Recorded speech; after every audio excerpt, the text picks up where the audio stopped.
ವೈದ್ಯೋ ನಾರಾಯಣೋ ಹರಿ ಅಂದರೆ ವೈದ್ಯರಂದ ದೇವರೆಂದು ಪ್ರಾಣರಕ್ಷಕರೆಂದು ಕರೀತಾರೆ. ಆದರೆ ಇಲ್ಲೋರ್ವ ವೈದ್ಯ ನೀಡಿರೋ ಚಿಕಿತ್ಸೆಗೆ ಬಾಳಿ ಬದುಕಬೇಕಾದ ಯುವಕನೊಬ್ಬ ದೇವರ ಪಾದ ಸೇರಿಬಿಟ್ಟಿದ್ದಾನೆ. ಹೀಗೊಂದು ದುರ್ಘಟನೆ ನಡೆದಿರೋದು ಕೊಡಗು ಜಿಲ್ಲೆ ಕುಶಾಲನಗರ ತಾಲೂಕಿನ ಸುಂಟಿಕೊಪ್ಪದಲ್ಲಿ. ಹೀಗೆ ಚಿಕಿತ್ಸೆಗೆಂದು ಹೋಗಿ ಹೆಣವಾಗಿ ಮಲಗಿರೋದು ಮೂಲತಃ ಸುಂಟಿಕೊಪ್ಪದ ನಿವಾಸಿ ಜೀಪ್ ಚಾಲಕ 34 ವರ್ಷದ ವಿನೋದ್ ಎಂಬಾತ. ವಿನೋದ್ ಸುಂಟಿಕೊಪ್ಪದಲ್ಲಿ ಜೀಪ್ ಚಾಲಕನಾಗಿದ್ದ.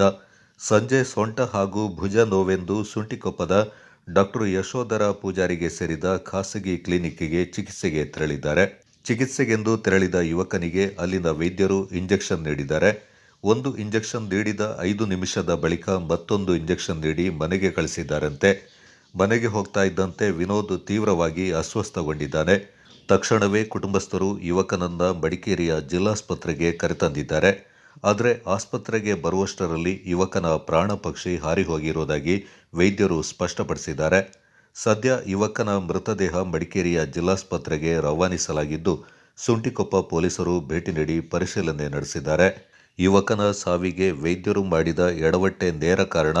ವೈದ್ಯರ ಎಡವಟ್ಟಿನಿಂದಲೇ ಯುವಕನ ಸಾವಾಗಿರುವುದಾಗಿ ಕುಟುಂಬಸ್ಥರು ಆರೋಪಿಸಿದ್ದು, ವೈದ್ಯರ ವಿರುದ್ಧ ಕ್ರಮಕ್ಕೆ ಆಗ್ರಹಿಸಿದ್ದಾರೆ.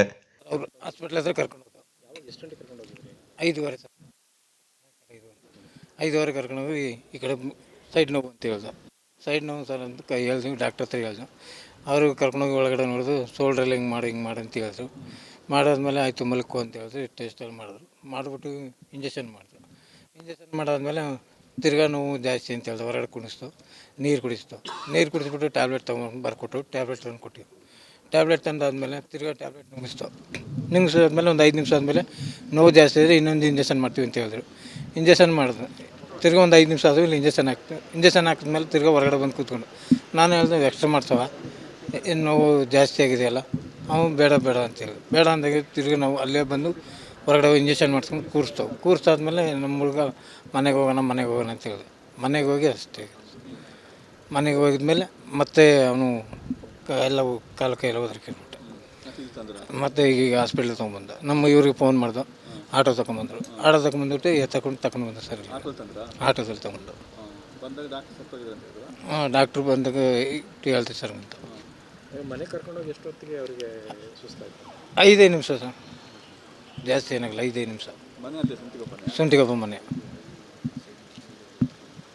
ಏನಾಗಿರ್ಬೋದು ಅಂತ ಹೇಳಿ ಸರ್, ಏನಾಗಿದೆ ಅಂತ ಹೇಳಲಿಲ್ಲ ಸರ್. ಅವರು ಇಂಜೆಕ್ಷನ್ ಮಾಡಿದ್ರು ಅಷ್ಟೇ. ಇಂಥದ್ದಾಗಿದೆ ಹಿಂಗಾಗಿದೆ ಅಂತ ಹೇಳಲಿಲ್ಲ ಅವರು. ಹೋಗಿದ್ದಾರೆ, ಅಕ್ಕನ ಜೊತೆಗೆ ಹೋಗಿದ್ದಾರೆ. ಕರ್ಕೊಂಡು ಹೋಗ್ಬೇಕಾದ್ರೆ ಇಂಜೆಕ್ಷನ್ ಕೊಟ್ಟಿದ್ದಾರೆ. ಇಂಜೆಕ್ಷನ್ ಕೊಟ್ಟಾಗ ಪೇಯ್ನ್ ಕಡಿಮೆ ಆಗಿದೆ ಅಂತ ಕೇಳುವಾಗ ಇಲ್ಲ ಅಂತ ಹೇಳುವಾಗ ಪುನಃ ವಿತಿನ್ ಸೆಕೆಂಡ್ ಇನ್ನೊಂದು ಇಂಜೆಕ್ಷನ್ ಕೊಟ್ಟಿದ್ದಾರೆ. ಕೊಟ್ಟುಬಿಟ್ಟು ಟ್ಯಾಬ್ಲೆಟ್ ಕೊಟ್ಟಿದ್ದಾರೆ.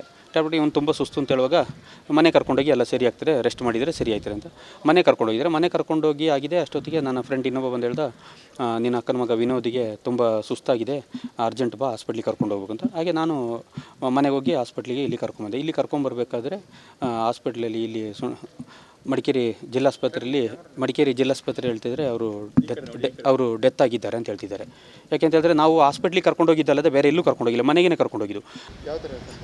ಕಂಪ್ಲೇಂಟ್ ಅಂತ ಹೇಳಿದ್ರೆ ಈ ರೀತಿ ಭಾರತೀಸ್ ಅವ್ರದ್ದು ಗ್ಯಾಸ್ ಅಂಗಡಿಲಿ ಕೆಲಸ ಮಾಡುವಂಥ ಸಸಿ ಅಂತೇಳಿ ಅವರಿಗೆ ಇದೇ ರೀತಿ ಇಂಜೆಕ್ಷನ್ ಕೊಟ್ಟು ಈ ರೀತಿ ಆಗಿದೆ. ಮತ್ತು ಮೊದಲು ಸುಂಟಿಗೊಪ್ಪಲ್ಲಿ ಸುಮಾರು ಇದೆ, ಯಾಕೆಂತಂದರೆ ಒಂದೆರಡಲ್ಲ, ನೀವು ಅಲ್ಲಿ ಬಂದು ವಿಚಾರಿಸಿದರೆ ಹೇಳ್ತಾರೆ, ಸುಮಾರು ಇದೆ ಅವ್ರದ್ದು, ಒಂದೆರಡೇನಲ್ಲ. ಯಾರು ಅವರು ಅವ್ರದ್ದೇ ಸ್ವಂತ ಜೀಪಲ್ಲಿ ಡ್ರೈವರಾಗಿ ಕೆಲಸ ಮಾಡ್ತಾರೆ. ನೀವೇನು ಆಗ್ರಹಿಸ್ತೀರಾ ಈಗ? ನಾವು ಅದೇ ಯಾವ ಕಾರಣಕ್ಕೋಸ್ಕರ ನಮ್ಮ ಹುಡುಗ ತೀರೋದ ಅಂತೇಳಿ ನಮಗೆ ಸತ್ಯ ಗೊತ್ತಾಗಬೇಕು. ಯಾಕೆ ಇನ್ನು ಇದೇ ವೈದ್ಯರು ಹಲವು ಸಮಯದಿಂದಲೂ ಸುಂಟಿಕೊಪ್ಪದಲ್ಲೇ ವೈದ್ಯರಾಗಿದ್ದು, ಇವರ ಬಳಿ ಚಿಕಿತ್ಸೆಗೆ ತೆರಳಿದವರು ಕೂಡ ಒಂದಷ್ಟು ಸಮಸ್ಯೆಗೆ ಒಳಗಾಗಿದ್ದಾರೆಂದು ಸೂಕ್ತ ಕ್ರಮಕ್ಕೆ ಆಗ್ರಹಿಸಿದ್ದಾರೆ.